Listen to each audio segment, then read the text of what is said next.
Sheri Melander-Smith, and you're watching Living Forward. The goal of Living Forward is to talk about issues that help people live the best life possible, whether they have a disability or not. Today I'm really excited because today we're going to do a review from 2010.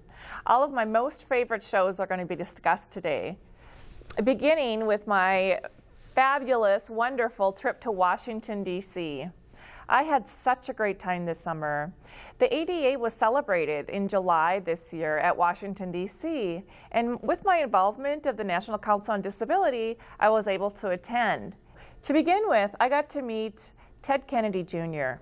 He's actually one of my heroes. He is a man that has a one-legged amputee. He's a one-legged amputee, but he's done amazing things with his life, and he has done amazing things to help establish the disability community. So seeing him and being able to meet him was just a dream come true. Secondly, I got to meet Amy Klobuchar. Amy Klobuchar is an awesome advocate for people with disabilities here in Minnesota. In addition to that, I got to hear Patrick Kennedy give a talk. I got to hear Senator Tom Harkin and some other legislators as well, discussing disability issues and how we're going to move forward with some of these disability-related issues in 2011. One of my best memories was going to the monuments, and in fact going to the Vietnam War Memorial. It was so embarrassing. I got one block away from the memorial and turned to my right and asked the civil servant, excuse me, where's the Vietnam War Memorial? And in fact, I was standing right in front of it. He looked at me like, okay. And I remember going to the rally, and especially on the march, where it was 101 degrees. It was so hot, but we all just fell into the spirit of the ADA and disability rights, and we had a great time. I was invited to attend the National Center for Independent Living's 20th anniversary celebration in Washington, D.C. I was relieved to discover that Washington, D.C. is a progressive and extremely accessible city. All of the taxis, subways, buses, they're all accessible for people in wheelchairs. And I got to see places like the Capitol and the White House. Here's the White House, and then the memorial, World War II memorial. I also went to the Washington Monument, which was absolutely lovely, and the Lincoln Memorial. The conference itself had many workshops for people who are in the disability community. After the workshop, we all met and organized together and had a march up onto Capitol Hill, which was later we went with our local state legislatures in the Capitol. After that, we had a big rally with hundreds of people in attendance. Even though the temperature was close to 101 degrees, we had probably 200 people there. It was so exciting. People from all over the country were in attendance. While I was there, I got to meet several legislators, senators, and activists from across the country. I had the opportunity actually to have my picture taken with Senator Amy Klobuchar. Here we are at the Capitol. And Tom Harkin, he's a senator from Iowa. Here's a picture of myself with Ted Kennedy Jr. For those of you who don't know, he's a one-leg amputee as a result of cancer, so he's very involved in the disability community. And also, as a guest speaker was Patrick Kennedy. He spoke on civil rights issues, and he's very, very fluent and affluent on civil rights issues.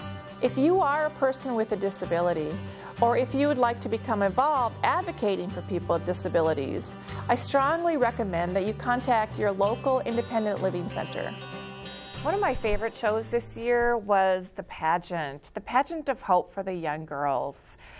We had a guest on our show, Hannah Maslowski, along with her parents and the organizers for the Pageant of Hope on, and it was such a great show.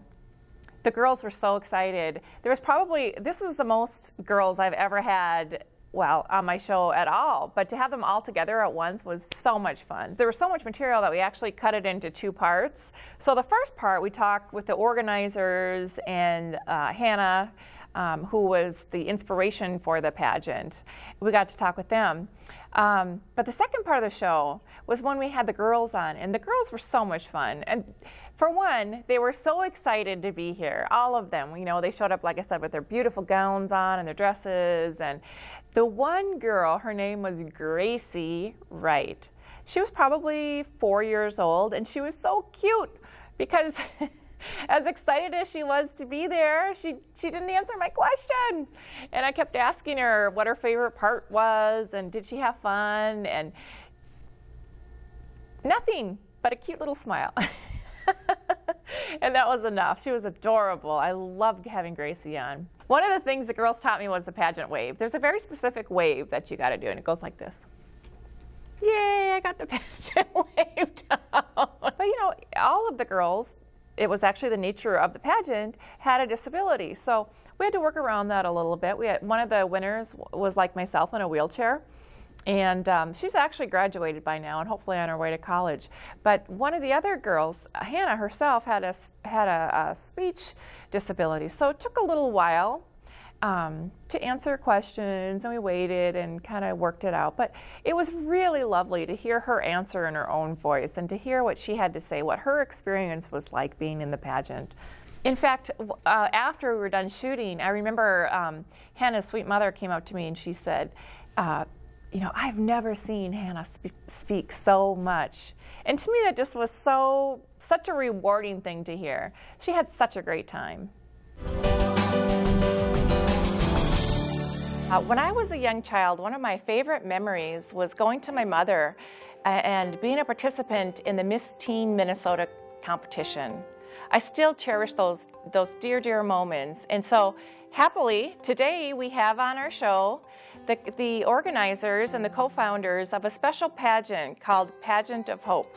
The Miss You Can Do It pageant came to Minnesota in 2008 to have a pageant in 2009. We found out about it through where Hannah takes therapy, and it was something that we thought, oh, it would be a good idea, and she really was into wanting to attempt it. So Lynn and I and Wendy decided that, you know, we need to do something for these girls and continue a pageant for girls with special needs. And so we came up with a Pageant of Hope, and it went from there. I talked to many other girls about this, and What was the best part? what they go stage. Oh, watching the girls go on stage. Talk with I heard that you talked with all the girls, didn't you? It's more than just a pageant. We work on self-esteem building, just about any tool possible to help make their steps a little bigger in life, and for them to realize that they can do anything that they put their mind to doing. Absolutely, they can do anything they put their mind to it, and they're gorgeous, and they're valuable, and they're perfect just the way they are. The letters and the emails we received from the girls and the families after the pageant, we literally cried. I mean, to read the letters stating that you promised us we would feel like Cinderella that day, you promised us we would hold our head higher, you promised us we would walk taller, and that happened. It was priceless. We have the contestants from the 2010 Pageant of Hope with us. Ladies, welcome. I'm so honored to be in the presence of queens and princesses. In the next 10 years, I have dreams of attending college and becoming a music teacher. My flute has been my friend for 7 years, and I'm proud that I play for my high school's top band. Sharing my love of music with others will be a dream come true. I have been blessed